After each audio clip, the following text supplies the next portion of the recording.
this is Sierra and welcome to another video. Today we're doing another video inside of Hermitcraft Outcry, Clockwork Chronicles, Hermitcraft Outcry. Okay, yeah. I'm still getting used to that, change of title. It's another book, it's another story. If you haven't read the last 3 chapters, be sure you do so because there will be spoilers. And yeah, don't worry about the time shift. If you've been paying attention to my Twitter, you probably already know why. Don't worry about it. It's not a big deal. Not a big deal. Just making it perfect. Chapter 4. Impulse. Impulse arrived at his base as the sun began to set. Glancing up, as Blake landed gently beside him, he could see the young boy was perplexed. As the hermit glanced to the woods, the torches were more clear now than they were earlier. Is everything all right? Blake asked him curiously. I needed to check on something, Impulse admitted. I was meaning to do it earlier, but Mumbo called me. He began walking from the base towards the trees as Blake followed him. The two of them didn't say anything at first as he approached the object he'd seen before. Unease filling him again. He wasn't imagining it. He could even spot a couple of them in the distance, pointing in a particular direction. What is this? Blake asked him calmly. It's a compass, Impulse reported. My friend Skiz said we'd only use it if it was for an emergency, and we need to find each other. After getting separated, I never thought I'd find him again. So he found you? The cause member asked. I don't know, Impulse said slowly. I've been thinking about it for the past hour. But you're not sure it's him. The young boy pressed. Again, the young boy. Forgot the There we go. The boy pressed. That's fine. I didn't fix that part. Oh well. I think Jem just went live. I'm not, the hermit sighed. This doesn't look quite right. The torches aren't necessarily pointing in the ways that make sense. Blake nodded. I should probably check this out. You should probably get back to the house and stay put. What if it's the real deal, though? Skiz won't know who you are or that you're with me, Impulse insisted. Blake hesitated for a moment before nodding. Stay behind me, then, and if there's trouble, I want you to run and find a place to hide. Okay. Impulse nodded as he swallowed, following the cause member further into the woods. That's fine. Farther away from the safety of his base. The world around him grew dimmer as the sun began to sink into the horizon. There were a few sprinkles of stars in the sky as evening turned into night. The hermit pulled out his torch as he held it out, the light giving him some sense of security. He followed the compasses with Blake as they led deeper into the woods until he could see the clearing ahead. I don't think this is leading to a portal or anything.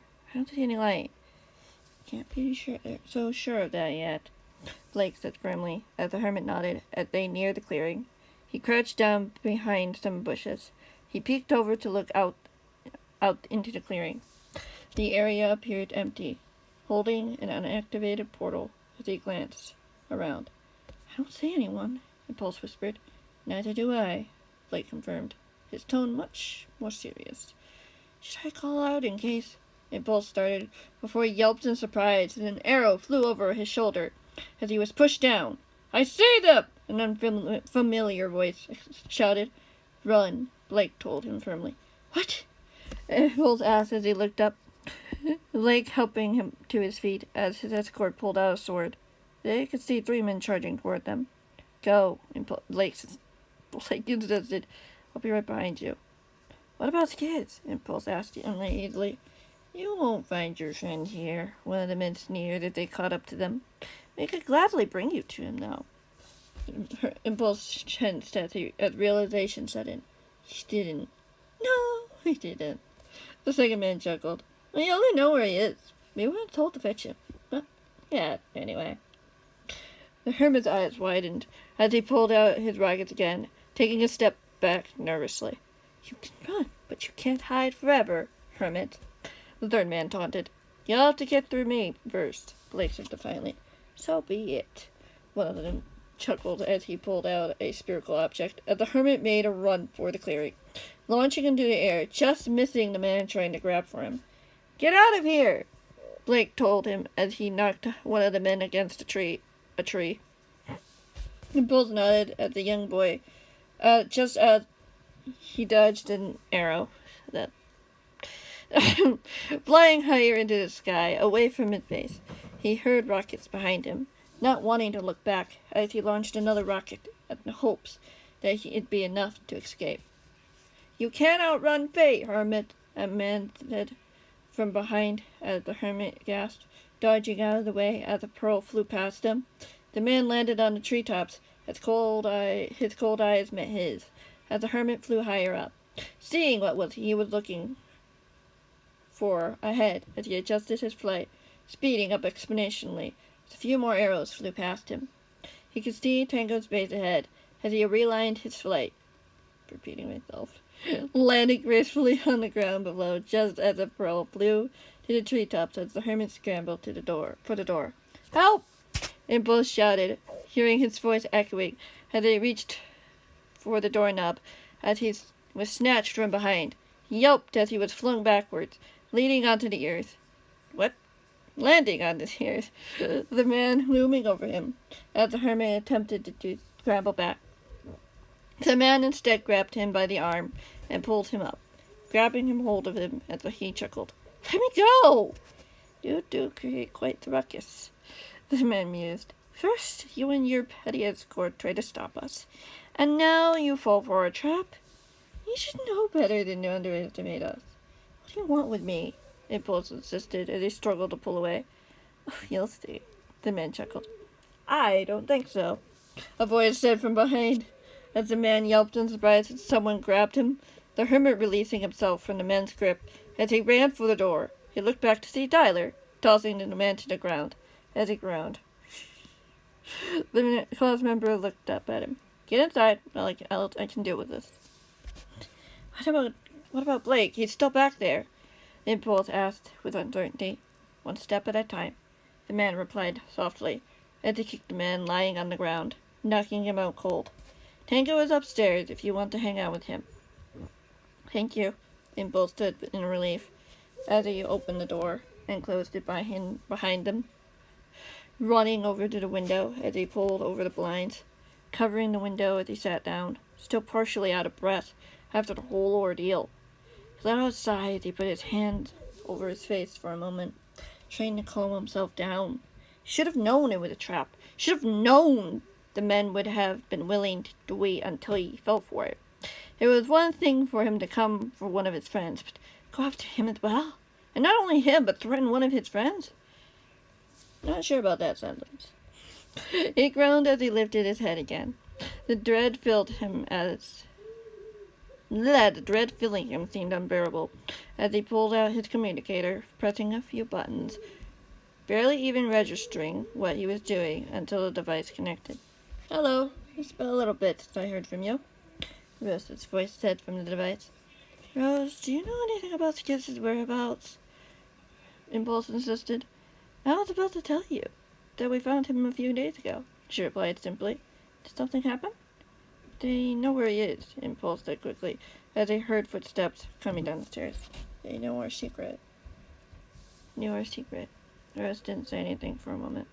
"I'll have him relocated right away." "Are you sure it'll be safe?" Impulse asked. "That those men won't try anything?" "Or that there aren't. If it makes you feel better, I can do it myself personally," she said gently. "It'll be a bit of a load, but I'm sure we can work something out.